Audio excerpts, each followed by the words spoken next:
જસદણમાં શિક્ષકો શ્રાવણ મહિનામાં રાખશે વીવીઆઈપી લોકોનું ધ્યાન. શિક્ષકો બાળકોને ભણાવવાના બદલે વીવીઆઈપી ભોજન વ્યવસ્થા સંભાળશે. જસદણ નાયબ કલેક્ટરે શિક્ષકોના માથે વધાર્યો કામગીરીનો બોજો. આગામી સપ્તાહમાં જે સાતમ આઠમના લોકમેળો યોજાવાનો છે તે લોકમેળામાં કામગીરી કરશે આ શિક્ષકો અને શિક્ષકોને ડાયરા અને લોકમેળાની જવાબદારી સોંપવામાં આવી છે.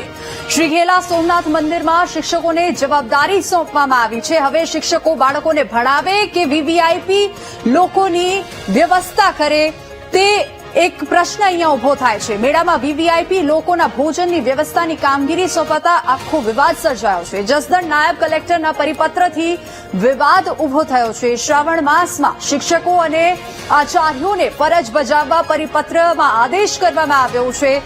તાલુકા શિક્ષણ અધિકારીએ પણ આખો મહિનો સુપરવિઝન કરવાનું રહેશે. વધુ વિગતો સાથે સંવાદદાતા કાલુ આપણી સાથે ફોન લાઈન પર જોડાઈ ગયા છે. કાલુ, અહીંયા અનેક પ્રશ્નો ઉભા થાય છે, વિવાદ થાય છે, કારણ કે વીવીઆઈપી લોકોનું ધ્યાન રાખવા શિક્ષકોને આદેશ આપવામાં આવ્યો છે. હવે શિક્ષકો બાળકોને વિદ્યાર્થીઓને ભણાવે કે વીવીઆઈપી લોકોનું ધ્યાન રાખે એ પ્રશ્ન અહીંયા ઉભો થાય છે. એની ચોક્કસથી વાત કરીએ તો અત્યારે જે વીટીની ટીમ દ્વારા જે પ્રાંત અધિકારીની મુલાકાત લઈને આ બારામાં પ્રાંત અધિકારીને પૂછવામાં આવ્યું ત્યારે પ્રાંત અધિકારીએ જણાવ્યું હતું કે ભાઈ આજે છે અમે કોઈ ધરાહાર કે કોઈ જબરદસ્તી ઓર્ડર નથી કરેલો. આજે જે સંઘના શિક્ષકો છે 4 વખત પ્રાંત કચેરી આવ્યા હતા અને તેમને કીધું હતું દર વર્ષે શિક્ષકો સેવા આપતા જ હોય છે, રજાના ટાઈમે સેવા આપતા હોય છે, રવિવાર રજા આપતા હોય છે અને સ્કૂલના ટાઈમ સિવાયની જે ટાઈમ બીજો હોય ત્યારે શિક્ષકો રજા આપતા હોય છે અને અમારા જે પ્રાંત અધિકારી દ્વારા કોઈ પણ જાતનું આ લોકો ઉપર દબાણ કરવામાં આવતું નથી, આવું પ્રાંત અધિકારીએ જણાવેલું હતું. જી કાલુ, શું આવી રીતે સુધારશે શિક્ષણનું સ્તર? કારણ કે આપણે ભણશે ગુજરાત, વધશે ગુજરાત આવી વાતો કરતા હોઈએ છીએ અને એ વચ્ચે આવા સમાચાર જ્યારે આવે તો એ પ્રશ્ન ઉભો થાય છે કે શું શિક્ષણનું સ્તર આવી રીતે સુધરશે? જી, આ બારામાં પણ અમે પ્રાંત અધિકારી સાથે વાત કરી હતી. ત્યારે પ્રાંત અધિકારી એક જવાબ આપેલો હતો કે જે અમે જે છે તે સુરત શહેરના લોકો અમારે ત્યાં આવેલા હતા શિક્ષકો, અને શિક્ષકો જે છે તે પણ અમને હમણાં વીટીવીની સામે જે લોકો જે સુરત આવ્યા હતા તે લોકો હમણાં બોલશે શું હકીકત હતી. જી, અને તંત્ર માન નહીં આપે તો આગળ આ વિવાદ જો વધે તો કોઈ કાર્યવાહી થશે કે કેમ, એને લઈને કોઈ વિગતો છે? જી નહીં, કોઈ વિગતો છે નહીં, પણ હમણાં જે શિક્ષક છે તેમની પાસે આપણે વિગતો લેશું. જી કાળુ, આભાર સમગ્ર માહિતી બદલ. તો શિક્ષકો બાળકોને ભણાવવાના બદલે વીવીઆઈપી ભોજન વ્યવસ્થા સંભાળશે આવું જાહેરનામું સામે આવ્યું છે. જસદણ નાયબ કલેક્ટરે શિક્ષકોના માથે કામગીરીનો બોજો વધાર્યો છે. આગામી સાતમ આઠમના લોકમેળામાં કામગીરી કરશે આ તમામ શિક્ષકો. આ જાહેરનામાની વાત કરીએ તો એમાં જાહેર કરવામાં આવ્યું છે કે શિક્ષકો શ્રી ઘેલા સોમનાથ મંદિરમાં જવાબદારી સંભાળશે. વીવીઆઈપી દર્શન માટે જે પણ લોકો આવશે તે લોકોનું ધ્યાન રાખશે, ભોજનની વ્યવસ્થા સંભાળશે. હવે સવાલ એ થાય છે કે આ શિક્ષકો જો વ્યવસ્થા સંભાળશે, આ જો શ્રાવણના મહિનામાં જો શિક્ષકો વ્યવસ્થા સંભાળશે તો ભણતર ઉપર ધ્યાન કોણ આપશે? તાલુકા શિક્ષણ અધિકારીએ પણ આખો મહિનો સુપરવિઝન કરવાનું રહેશે અને સાથે જ જસદણમાં શિક્ષકો શ્રાવણ મહિનામાં વીવીઆઈપી લોકોનું ધ્યાન રાખશે. તો નાયબ કલેક્ટરના પરિપત્રથી આ વિવાદ સર્જાયો છે. ડાયરા લોકમેળાની શિક્ષકોને મોટી જવાબદારી સોંપવામાં આવી છે. વીવીઆઈપી લોકોનું ધ્યાન રાખવા કહ્યું છે, આદેશ આપવામાં આવ્યો છે. આગામી સાતમ આઠમના લોકમેળામાં કામગીરી કરશે આ શિક્ષકો. અને શું શિક્ષકોની ગરિમા ઉપર આ સવાલો ઉભા થાય છે? શું આવી રીતે સુધરશે શિક્ષણનું સ્તર? આવા અનેક અહીંયા સવાલો ઉભા થાય છે, અનેક પ્રશ્નો ઉભા થાય છે. શું શિક્ષણનું સ્થાન હવે લોકોનું ધ્યાન રાખવાનું છે એ અહીંયા પ્રશ્નો ઉભો થાય છે.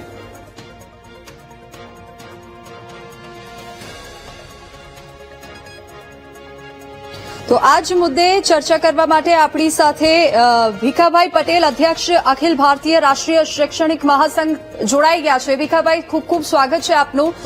અહીંયા સવાલ એ થાય છે કે સૌપ્રથમ તો જસદણમાં જે શિક્ષકોને જવાબદારી સોંપવામાં આવી છે, હવે સવાલ એ અહીંયા થાય છે કે શિક્ષકોના હાથે ભણાવવાનું કામ છીનવી તેમને લોકમેળાની વ્યવસ્થામાં ઝંપી એ યોગ્ય કેટલું છે? આ આપણું સ્તર ક્યાં લઈ જઈ રહ્યું છે શિક્ષણનું? અખિલ ભારતીય રાષ્ટ્રીય શૈક્ષિક મહાસંઘે અનેક વાર શિક્ષણ મંત્રી, શિક્ષણ વિભાગ અને માનનીય મુખ્યમંત્રીને રજૂઆત કરીને સ્પષ્ટ જણાવ્યું છે કે શિક્ષકોને વર્ગખંડની અંદર રાખવામાં આવે, શિક્ષણ સિવાયની પ્રવૃત્તિઓથી એમને દૂર રાખવામાં આવે. છતાં વારંવાર આ પ્રકારની ઘટનાઓ બને છે. આજે જે પ્રકારે રાજકોટ જિલ્લાની અંદર જસદણ તાલુકાના જે અધિકારીએ આ પ્રકારનો પરિપત્ર કર્યો છે, અમે એને વખોડી કાઢીએ છીએ. શિક્ષકોની સેવા કરવી હોય અથવા કોઈ પણને સેવા કરવી હોય તો એનો પરિપત્ર ન હોય. જી, સેવા હંમેશા સ્વૈચ્છિક હોય. આ પ્રકારનો પરિપત્ર કરી અને શિક્ષકોને બળજબરીથી અને એમાં પણ વીઆઈપી લોકો માટે પરિપત્ર એ બિલકુલ યોગ્ય નથી. શિક્ષણના ભોગે આ પ્રકારની પ્રવૃત્તિઓ ક્યાં સુધી ચાલતી રહેશે?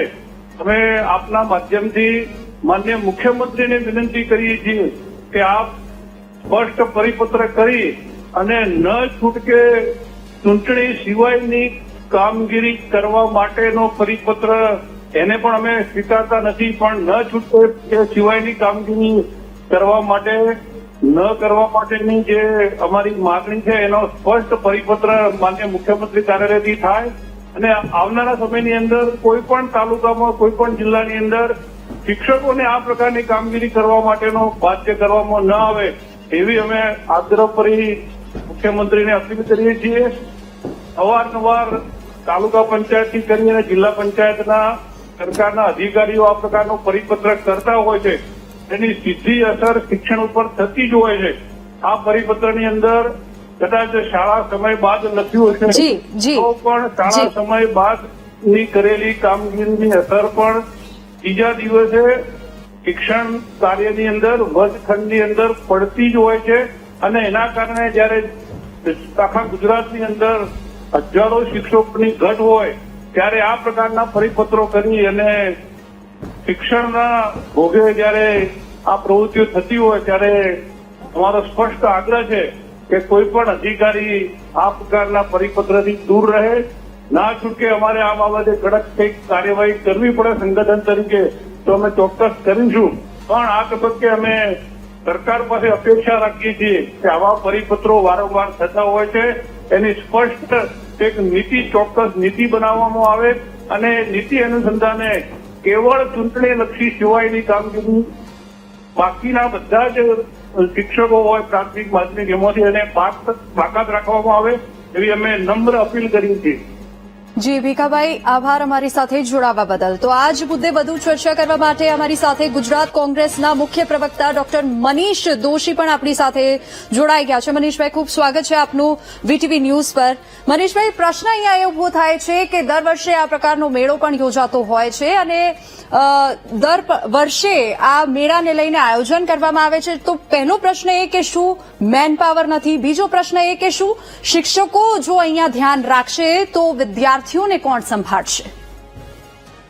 એટલે નિશ્ચિતપણે વીટીવી ન્યૂઝની સ્ક્રીન ઉપરના દ્રશ્યો અને બીજી બાજુ જે રીતે શિક્ષકોને અપમાન થાય, શિક્ષકોના સન્માનને ઠેસ પહોંચે તે રીતે જે આદેશાત્મક રીતે બુદ્ધિ વગરનો પરિપત્ર કરનાર અધિકારીઓ સામે પગલાં લેવા. શિક્ષણના ભોગે આવી પ્રવૃત્તિ કોઈ પણ સંજોગોમાં ચલાવી ન જાય. ગુજરાત આ પહેલી વખત નથી. ગુજરાતની અંદર તીર ભગાવવા, પથ્થર સાંતા શીખવાડવા, શૌચાલયો કરવા, મોટા સાહેબ નાના સાહેબ આવે ત્યારે ભીડ ભેગી કરવી, સત્તાનારની દુકાને લાઈનો કરાવી, આવા અનેક પ્રકારના કામો જે શિક્ષણ સિવાયના છે એ કામ સોંપીને શિક્ષક સમુદાયનું અપમાન કરવામાં આવે છે. ગુજરાતમાં જે રીતની આપણી સામેની આવી આખા પરિપત્રમાં સૌથી મોટી ચિંતાનો વિષય વીવીઆઈપી ની વ્યવસ્થા. આ વીવીઆઈપી શું છે ભાઈ? પ્રભુ આગળ ભક્ત અને ભગવાન વચ્ચેની વાતમાં વીવીઆઈપી આવી. આ કઈ પ્રકારનું છે? એક તરફ આપણે શિક્ષકોને સન્માનમાં મોટા મોટા કાર્યક્રમો દેખાડે, સરકાર વાતો કરે, એક પ્લેટ આપી દે, સરસ મજાની તકતી આપે, શિક્ષક કભી સામાન્ય નહીં હોતા, પ્રલયો નિર્માણ છે, ગોદમે પર અને પછી શિક્ષકોનું સતત અપમાન કરતા. ભારતીય જનતા પાર્ટીની સરકારમાં શિક્ષણ વિભાગ જે ભ્રષ્ટાચારનો એપિસેન્ટર છે એના કારણે ગુજરાતની શિક્ષણની સતત અવદશાને અધોગતિ કરી છે. શિક્ષકોને 40 કરતા વધુ કામો શિક્ષણ સિવાયના સોંપવાની ફરજ આપવામાં આવે છે, આદેશ આપવામાં આવે છે. ગુજરાતની અંદર 40,000 શિક્ષકોની લાંબા સમયથી ઘટ છે. અને જે શિક્ષકો છે એની આગળ શિક્ષણ સિવાયની કામગીરી એટલે વર્ગખંડ સિવાયનું કામ સોંપવામાં આવે, એના કારણે ગુજરાતની અને ખાસ કરીને ગ્રામ્ય વિસ્તારની શાળાઓમાં બાળકોનું અને ખાસ કરીને દીકરીઓના શિક્ષણ ઉપર ગંભીર અસર પડી રહી છે. ત્યારે વીટીવીના માધ્યમથી સરકારને કહું છું કે તમે શિક્ષકોનું સતત અપમાન કરવાનું બંધ કરો. શિક્ષકોને વર્ગખંડની અંદર શિક્ષણની પ્રવૃત્તિ કરવા માટેનો સમય આપો, નહીં કે અન્ય પ્રવૃત્તિ માટે તમારી ભીડ ભેગી કરવા, તમારી વાહવાઈ કરવા માટે. આવા પરિપત્રો જેને બુદ્ધિ વગરના કર્યા છે, શિક્ષક સમુદાયનું અપમાન કરનારા કર્યા છે, એની સામે પગલાં ભરવા જોઈએ. આ કોઈ પણ પ્રકારે ચલાવી ન શકાય. શિક્ષક સમુદાયને એક તરફ ગુજરાત શિક્ષણમાં સતત પાછળ ધકેલાતું જતું હોય અને આપણે ગતિશીલ ગુજરાતની જાહેરાતો કરતા હોય, સાચા અર્થમાં શિક્ષણની વ્યવસ્થા સુધારશું તો જ ગુજરાત ગતિશીલ બને. ત્યારે આવા પરિપત્રોથી દૂર રહેવું જોઈએ. અને વીવીઆઈપી કલ્ચર, હું પુનઃ એ વાત કહું છું, વીવીઆઈપી લોકોનું ભોજન વ્યવસ્થા, આ વીવીઆઈપી કલ્ચર ખતમ થવું જોઈએ.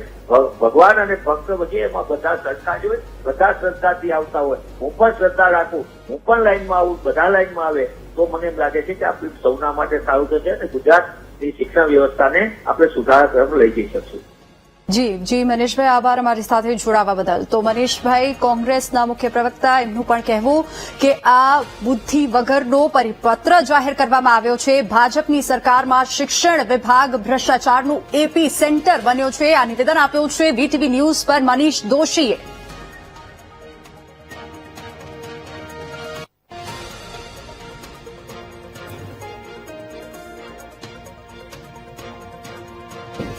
તો વીટીવી ન્યૂઝ પર ભીખાભાઈએ જે વાતચીત કરી, ભીખાભાઈ પટેલે જે જણાવ્યું તે પ્રમાણે શિક્ષકોને બળજબરીપૂર્વક આ કામગીરી સોંપવામાં આવી છે. શિક્ષણ સિવાયનું કામ શિક્ષકોને સોંપવું એ અયોગ્ય છે. આ મુદ્દે મુખ્યમંત્રીને રજૂઆત કરવામાં આવશે અને વીટીવી ન્યૂઝના માધ્યમથી ભીખાભાઈ પટેલે એ પણ અપીલ કરી છે, એ વાત મુખ્યમંત્રી સુધી પહોંચાડવાનો પ્રયાસ કર્યો છે કે આ કામગીરી અટકાવવામાં આવવી જોઈએ, કારણ કે વિદ્યાર્થીઓનું ભણતર આ કામગીરીને લીધે બગડશે. શિક્ષકોને અપીલ છે કે આ પરિપત્રનું પાલન ન કરે.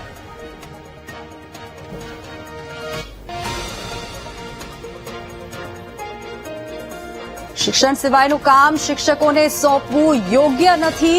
ભીખાભાઈ પટેલે આ નિવેદન આપ્યું છે. આ મુદ્દે મુખ્યમંત્રીને રજૂઆત કરવામાં આવશે અને અનેક વિવાદ અહીંયા સર્જાય છે, અનેક સવાલો ઉભા થાય છે. શિક્ષકોને શિક્ષણનું કામ સોંપવામાં આવે તેવી અમારી માંગ છે. આ કામગીરીથી વિદ્યાર્થીઓનું ભણતર બગડશે. ભીખાભાઈ પટેલે વીટીવી ન્યૂઝ સાથેની વાતચીતમાં જણાવ્યું છે. શિક્ષકોને અપીલ કરે છે ભીખાભાઈ પટેલ કે આ પરિપત્રનું પાલન ન કરે, કારણ કે એનાથી તેમનું અને બાળકોનું ભવિષ્ય બગડશે. શિક્ષણ સિવાયનું કામ શિક્ષકોને સોંપવું અયોગ્ય છે. નાયબ કલેક્ટરના પરિપત્રથી વિવાદ સર્જાયો છે. ભીખાભાઈ પટેલે પણ આ મુદ્દે વીટીવી ન્યૂઝ પર પોતાનું નિવેદન આપ્યું છે. શિક્ષકોને શિક્ષણનું કામ સોંપવું એ જ તેમની જવાબદારી છે. શિક્ષણ સિવાયનું કામ સોંપવું એ અયોગ્ય છે. જસદણમાં જે આખો વિવાદ સર્જાયો છે, લોકમેળામાં જે આમાં બે મુદ્દા અહીંયા સામે આવે છે કે લોકમેળામાં સૌપ્રથમ તો વીવીઆઈપી કલ્ચર ક્યાંથી આવે છે અને બીજી વસ્તુ વીવીઆઈપી કલ્ચરની વ્યવસ્થા શિક્ષકો કેમ સંભાળશે. આ બે પ્રશ્ન અહીંયા ઉભા થાય છે. શિક્ષકોને ડાયરા અને લોકમેળાની જવાબદારી સોંપવામાં આવી.